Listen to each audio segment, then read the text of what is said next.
Hi, I'm Michelle Burnler and I work for the Western Australian Association for Mental Health. And today, as part of the NDIS Quality and Safeguarding Sector Readiness project, we'll be talking about Introduction to Restrictive Practices.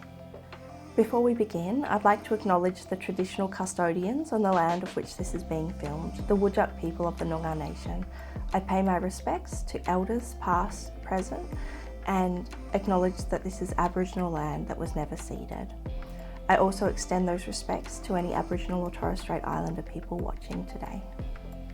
I would also like to acknowledge the courage and contribution of people with lived experience, whether that is lived experience of mental distress or of caring for someone with mental distress. Those with mental distress have shaped the way for us, and we really do stand on the shoulders of giants. I'd also like to acknowledge that the content we're covering today could be distressing for some people. If you find yourself going sideways or need to talk to someone afterwards, please contact Lifeline on 13 11 14. When we encounter behaviours of concern, we often talk about positive behaviour support, or PBS, as the first response, and restrictive practice as the last resort.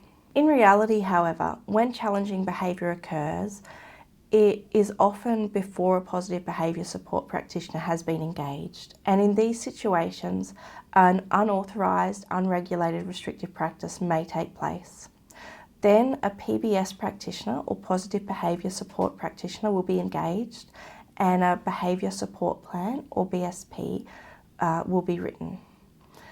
Then, when the challenging behaviour occurs, a regulated or authorised restrictive practice can be used, as well as the many strategies that will be developed by a positive behaviour support practitioner. What is challenging behaviour? It is behaviour of such intensity and/or frequency that the physical safety of the person or others is likely to be placed in serious jeopardy, or behaviour that is likely to result in the person being denied access to ordinary community facilities.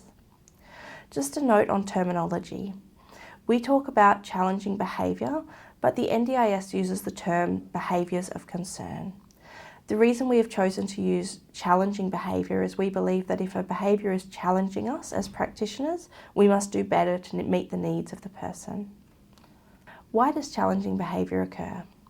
Difficult behaviours are messages which can tell us important things about a person and the quality of their life. Essentially, behaviour of all kinds are communication. When we remember that all behaviour is human, contextual and communicative, it is much easier to respond to challenging behaviours. What we mean by this is, behaviour is human. We all exhibit behaviours all the time. It is something that we all do. It is contextual. This means that jumping up and down and screaming a song at the top of your lungs might be perfectly acceptable on a Friday night in a nightclub, but not acceptable on a Tuesday morning in the library. And finally, it is communicative. This is not always an intentional outcome, but we often communicate how we feel about someone through our body language and our other behaviours. What are restrictive practices? This definition is given by the NDIS Commission. Restrictive practice means any practice or intervention that has the effect of restricting the rights or freedom of movement of a person with disability. Under the National Disability Insurance Scheme, Restrictive Practices and Behaviour Support Rules 2020, certain restrictive practices are subject to regulation. It is interesting to note that the National Mental Health Commission states, "There is strong agreement that seclusion and restraint is a human rights issue, that it has no therapeutic value, that it has resulted in emotional and physical harm for consumers and staff, and that it can be a sign of a system under stress." What are the possible impacts of using restrictive practices on people with disability? The first and maybe most important impact is that it does not address the underlying cause of the behaviour. If someone has a behaviour of concern because they are physically unwell, for example, using a restrictive practice on them does not make them better. They need to seek medical attention. It can cause trauma and psychological distress, both to the person experiencing the restrictive practice and to the staff administering it. It may result in a loss of dignity. It may be triggering to a person with a history of abuse or trauma. It can limit personal freedom and the ability to engage in daily life activities. It can reduce meaningful interactions with carers and support staff, as it can be difficult to have a positive relationship with someone who is using a restrictive practice against you.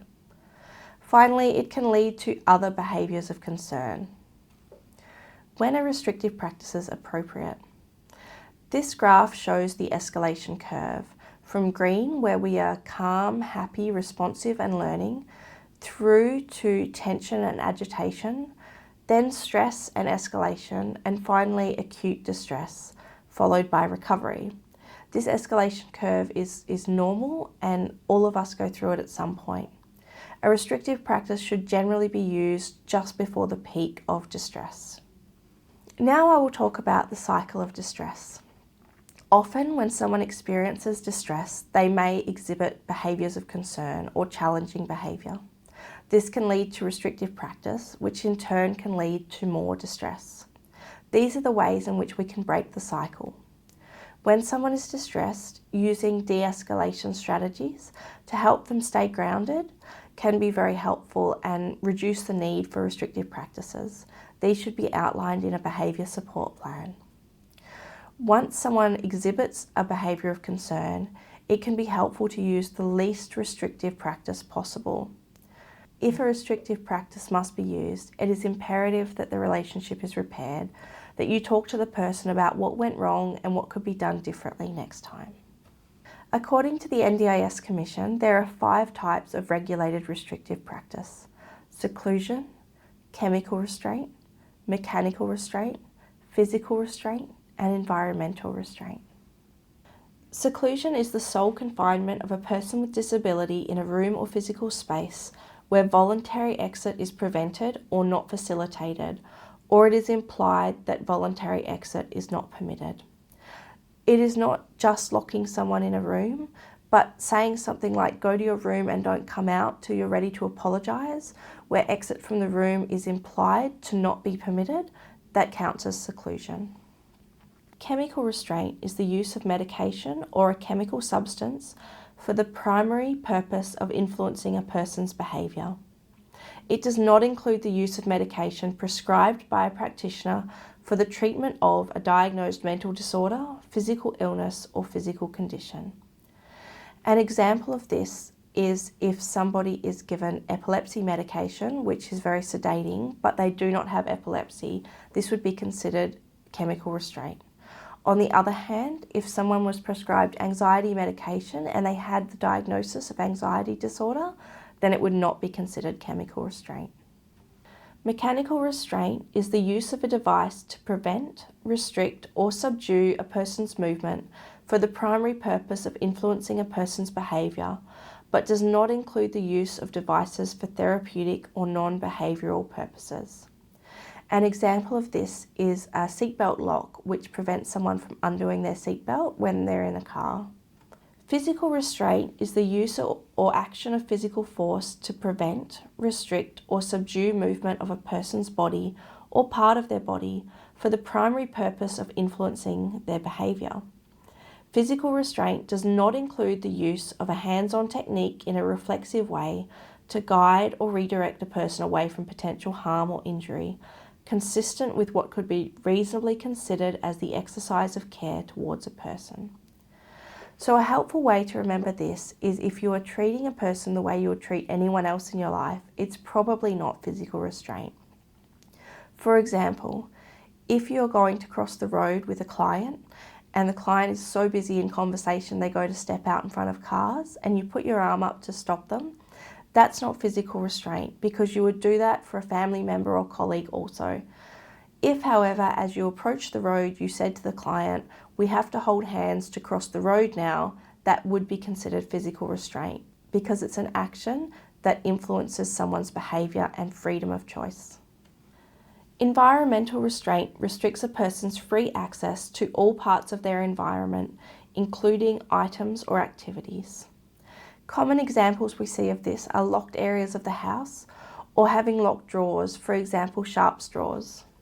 Understanding why a person's behaviour is challenging is the first and most important part of helping them. For further information about this and some useful tools, please visit the Care Hub NDIS Sector Legacy Toolbox. Thank you for joining us for this webinar.